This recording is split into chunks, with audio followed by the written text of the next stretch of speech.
کس لیے، کون سا بڑا نفع اس میں چھپا ہوا ہے، کون سی بڑی نعمت مجھے ملنے والی ہے۔ تجارت جب آدمی کرتا ہے تو سوچتا ہے منافع کیا ہے، اس پہ ملے گا کیا۔ تو اللہ تعالیٰ کہہ رہا ہے کہ میں جو تم سے تجارت کر رہا ہوں نا، هل ادلکم علی تجارت، ایک تجارت بتاؤں جو تمہیں معلوم نہیں ہے، میں تمہیں بتاتا ہوں، تنجیکم من عذاب علیم، تمہیں بڑے عذابوں سے بچا لے گی۔ کیا ہے یا اللہ؟ تؤمنون باللہ ورسولہ، اللہ اس کے رسول پہ ایمان لاؤ۔ اور ایمان بنانا کوئی بڑے پہاڑ چوٹنے والی بات نہیں ہے۔ آپ کو ایک حدیث سناتا ہوں، آپ کو تسلی ہوگی۔ اذا سرت کا حسنۃ وساءت کا سیئۃ فانت مومن، تجھے نیکی کر کے خوشی ہو، نیکی کر کے خوشی ہو، اور گناہ کر کے تمہیں پریشانی ہو تو ایمان والا ہے، تو ایمان والا ہے۔ ایمان والے کا مطلب ایسا نہیں ہے کہ اس سے کوئی خطا ہوگی ہی نہیں، نہیں، یہ غلط تصور ہے۔ یہ ہمارے یہاں ایسا تصور پیدا ہو گیا، لو یہ داڑھی رکھ کے تو جھوٹ بولی جاتا ہے، اور تو داڑھی مڈا کے جھوٹ بول رہا ہے، تو دو گناہ کر رہا ہے، وہ ایک کر رہا ہے۔ اس نے داڑھی تو نہیں مڈائی، جھوٹ بول رہا ہے، اور تم نے داڑھی بھی مڈائی اور جھوٹ بھی بول رہے ہو، تیرے 2 پرچے فیل ہو گئے، اس کا 1 پرچہ فیل ہوا ہے۔ دیکھو نا، بیلنس ہونا ہے نا، وزن تولنا ہے اللہ تعالیٰ نے۔ تو یہ ایک عام بات ہے۔ میرے ایک دوست نے داڑھی رکھ لی، کچھ دنوں بعد ایک انہوں نے شیو کرائی ہوئی، میں کو ایک ہی کیتا ہے کہ جی سارا دن جھوٹ بولنا پڑتا ہے، اس واسطے پھر میں نے شرم آئی۔ میں کہ بیوقوف، سچ بولنے کی پابندی کلمے نے لگائی ہے، داڑھی نے نہیں لگائی، اور جھوٹ چھوڑنے کی پابندی کلمے نے لگائی ہے، داڑھی نے نہیں لگائی۔ داڑھی الگ حکم ہے، سچ بولنا الگ حکم ہے۔ تو اذا سرت کا حسنۃ وساءت کا سیئۃ، تم اچھا کرو، نیکی کرو اور تمہیں اچھا لگے، خوشی محسوس ہو، گناہ ہو جائے تو تمہیں دکھ ہو، انت مومن، تو ایمان والا ہے۔ یہی ایمان اللہ نے کہا بناؤ۔ وہ ایمان نہیں چاہیے جنید بغدادی والا اور فلاں والا کہ ایک سے کہا کہ وہ کہاں پر ہے، ایک صاحب نے دوسرے کا پوچھا وہ کہاں پر ہے، کہا کہ وہ تو جی سو رہا ہے، تو انہوں نے فرمایا یہ کوئی سونے کا وقت ہے؟ تو بعد میں اپنے نفس کو ملامت کی کہ تو نے یہ جملہ کیوں بولا، تجھے سزا دوں گا، 1 سال کے روزے رکھے۔ یہ اسلام میرے اللہ نے ہمیں نہیں بتایا، اپنے نفس کو سزا دینے کے لیے کہ تو نے یہ کیوں کہا کہ یہ کوئی سونے کا وقت ہے تو 1 سال روزے رکھے۔ نہ یہ اسلام پیش کرنے کا ہے، نہ یہ اسلام اللہ نے مانگا ہے۔ یہ رہبانیت کا ٹچ ہے جو تصوف کی وجہ سے اسلام میں آیا ہے۔ اس لیے میں کہتا ہوں صحابہ کی زندگی پڑھو جس میں تمہیں اسلام جھلکتا ہوا نظر آئے گا، اپنے نبی کی زندگی پڑھو تمہیں اسلام نظر آئے گا۔ بعد کے جو بزرگوں کے واقعات ہیں، اور ایک تو اکثر جھوٹے ہیں، ان میں کوئی حقانیت نہیں ہے، جو ہیں تو وہ غلوف ہیں، جن کو غلوف کا مطلب ہوتا ہے کہ بہت زیادہ شدت پسندی ہے، تو وہ ہمارے لیے معیار نہیں۔ معیار میرے نبی کی زندگی، معیار میرے نبی کی زندگی۔ حضرت عائشہ فرماتی ہیں کہ اللہ کے نبی روزے کے ساتھ ہوتے تھے، رمضان کی وجہ سے حدیث یاد آئی، اور نماز اذان ہو جاتی تھی اور نماز پڑھانے کے لیے نکل رہے ہوتے تھے، اور اپنی بیوی کا بوسہ لے کر باہر نکلتے تھے۔ نماز پڑھانے جا رہے ہیں، روزے دار ہیں، اور بیوی کو جا کے در رہے ہیں نماز پڑھانے، بیوی کو چومتے ہوئے جا رہے ہیں۔ تو حضرت عروہ بن زبیر تھے اس حدیث کے راوی، کہنے لگے میں نے کہا خالہ پھر وہ آپ ہی ہوگی، تو وہ حضرت عائشہ ہنس پڑیں، جس کا مطلب تھا کہ ہاں وہ میں ہی تھی۔ میرے نبی تو ہمیں ایسی پیاری زندگی بتائی، اور یہ کہتا ہے یہ کوئی سونے کا وقت ہے، اس پر 1 سال روزے رکھے۔ وہ ایک آدمی مسلمان ہوا تو اس کو پیشاب آیا تو انہیں ادھر منہ کیا، وہ ادھر قبلہ ہے، اس بیچارے نے ادھر منہ کیا، وہ ادھر پرانا قبلہ ہے، اس نے ادھر منہ کیا، وہ قبلے نو کنڈ ہو گئی، اس نے ادھر منہ کر کے پیشاب کیا۔ جب گھر گیا تو بیگم کہنے لگی بسم اللہ بسم اللہ، آکھن لگا بسم اللہ تو کر رہے ہیں تو پیشاب کر دی واری تینوں پتہ لگ جائے گا۔ تو ایسا اسلام ہمیں نہیں چاہیے، یہ اسلام نہیں ہے، یہ لوگوں کے اپنے ذوق کی چیزیں ہیں۔ 30 سال سے میں ستو کھا رہا ہوں، ہے نا فضائل اعمال میں واقع، بھائی تو کھا ستو سانو کیوں دسی جانا ہے؟ میرے نبی نے تو ساری زندگی کھانا کھایا ہے، پسند۔ میرے نبی نے صرف 1 دفعہ باسی روٹی کھائی، ام ہانی کے گھر، ورنہ ساری زندگی آپ یا تازہ کھایا یا فاقہ کیا، یا آپ تازہ کھاتے تھے یا فاقہ کرتے تھے، آپ نے رکھا ہوا کھانا نہیں کھایا۔ صرف فتح مکہ پر ام ہانی رضی اللہ عنہ کے گھر باسی روٹی تھی، آپ نے تھوڑی ان کی دلداری کے لیے کچھ کھا لی ہوگی، ورنہ آپ کی عادت مبارکہ تھی یا آپ تازہ کھاتے تھے یا پھر فاقہ فرماتے تھے۔ تو ایمان کا مطلب کہیں کوکاف پہ جانا نہیں ہے، 24 گھنٹے کی زندگی میں سچ بولے، جھوٹ نہ بولے، دیانتداری سے کاروبار کرے، دھوکہ نہ دے، زبان کی حفاظت کرے، گالی، غیبت، چغلی، الزام، شکایتیں یہ نہ کرے، رزق حلال کمائے، تو یہ کامل مکمل ایمان والا ہے۔ پھر اس میں کبھی کوئی اس سے اونچ نیچ ہو جائے تو توبہ کرے تو اللہ معاف کرے۔ یہ ہے اللہ رسول پر ایمان۔ یہ کوئی کوکاف پہاڑوں میں نہیں جانا، کوئی غاروں میں جا کے نہیں بیٹھنا، سچ بولے، دیانتداری سے اپنے کام کاروبار کرے، اپنے اخلاق اچھے رکھے، رزق حلال کمائے، تو یہ کامل ایمان والا ہے، مکمل ایمان والا ہے۔ اور پھر کیا کہا؟ پھر یہی چیزیں تجاہدون فی سبیل اللہ باموالکم وانفسکم، یہ چیزیں اوروں میں پیدا کرنے کے لیے تم محنت کرو، جو جس کی کوئی بھی شکل ہو سکتی ہے، لیکن سب سے خوبصورت شکل اس وقت تبلیغ کا کام ہے۔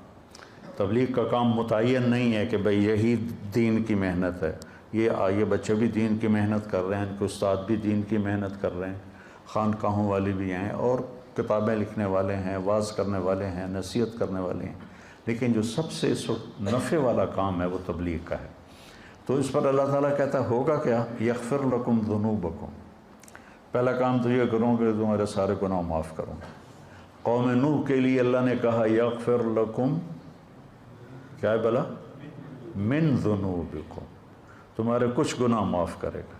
اور ہمیں اللہ نے کہا یغفر لکم ذنوبکم، تمہارے سارے معاف کروں گا۔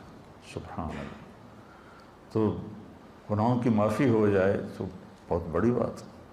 پھر یدخلکم، تمہیں جنت میں پہنچاؤں گا، کون سی؟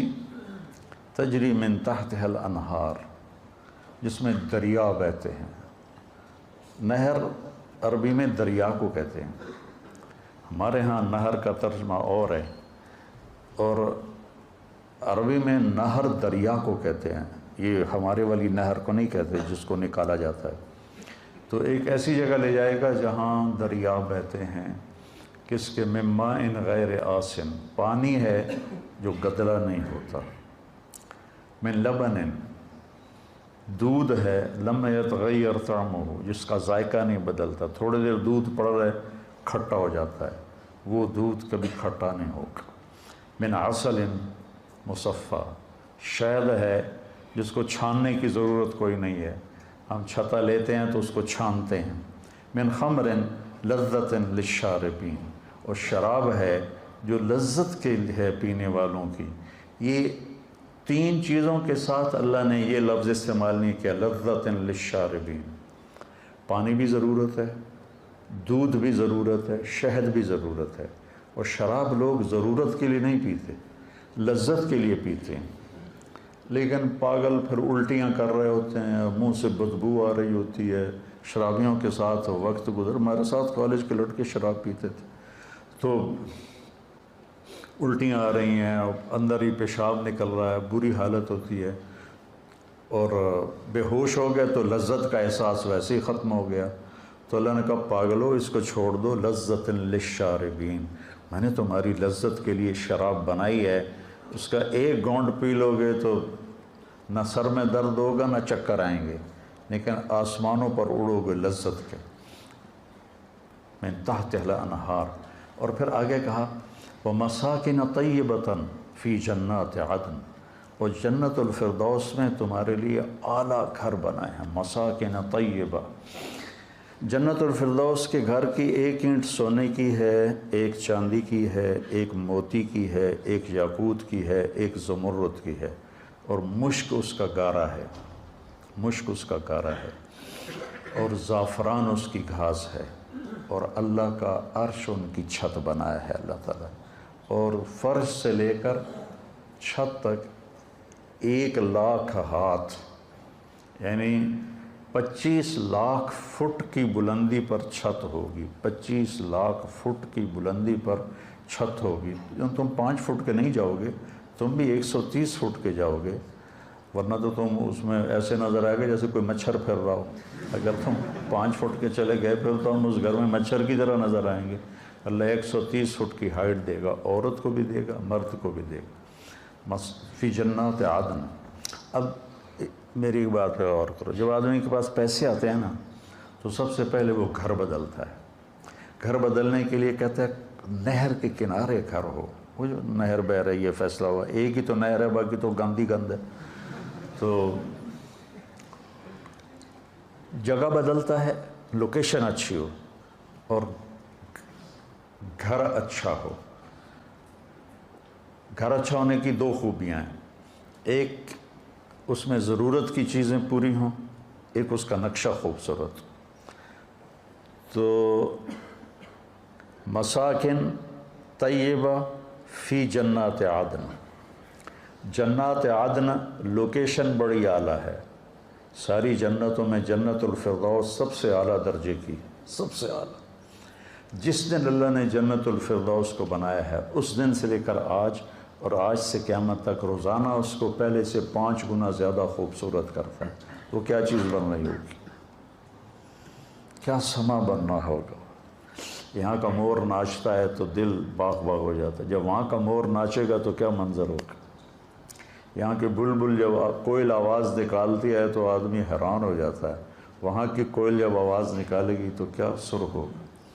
یہاں کی موسیقی سن کر لوگ سر ہلانے شروع ہو جاتے ہیں، جنت کی موسیقی سنیں گے تو کیا حال ہوگا۔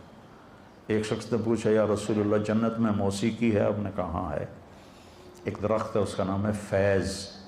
اس کا فیض کیا ہے کہ وہ ہوا اس کے ٹہنیوں کو ہلاتی ہے، تو ٹہنیاں اور پتے آپس میں ٹکراتے ہیں، اس سے ایسے سر نکلتے ہیں کہ ہزاروں سال بیٹھ کے سنتے رہو گے تو سننے کا مزہ ختم نہیں ہوگا، بلکہ بڑھتا رہے گا، بڑھتا رہے گا، بڑھتا رہے گا۔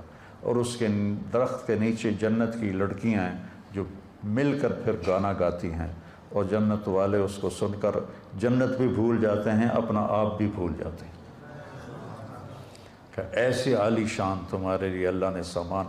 مساکن طیبہ فی جنات عدن، لوکیشن بڑی اچھی ہے۔ مساکن، مساکن کا مطلب ہے ضرورت کی ہر چیز موجود ہے، ہر چیز موجود ہے، سکن اس لیے تو ہے مساکن۔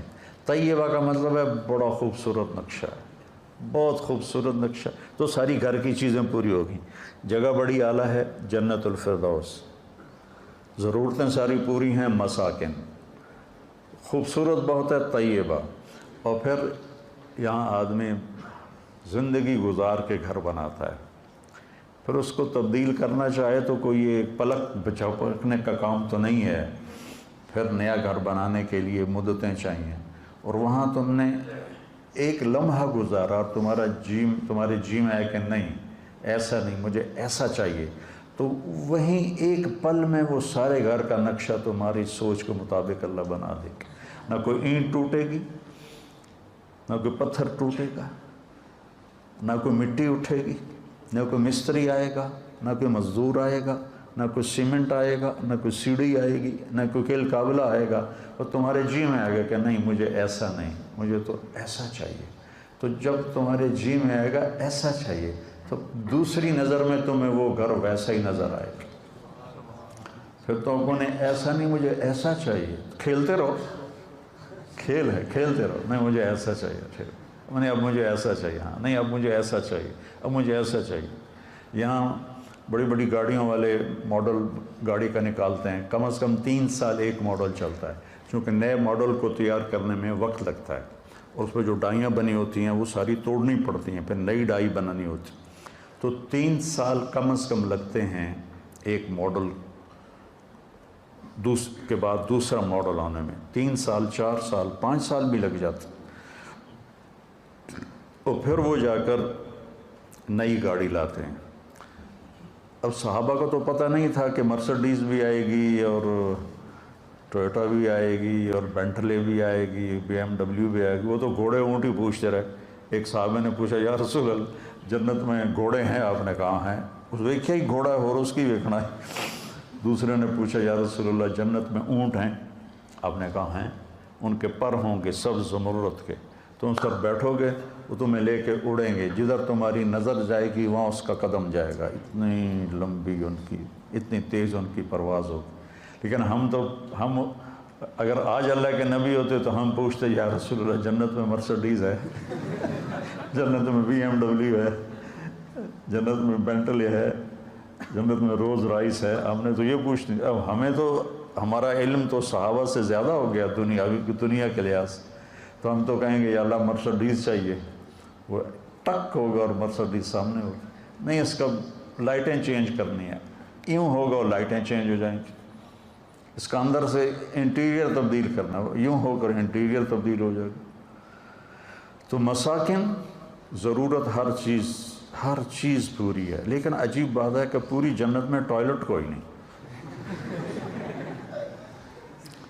اور واش روم کوئی نہیں، اور کپڑے دھونے کی جگہ کوئی نہیں، واشنگ مشین کوئی نہیں، سبحان، اور رہنا ہمیشہ کے لیے۔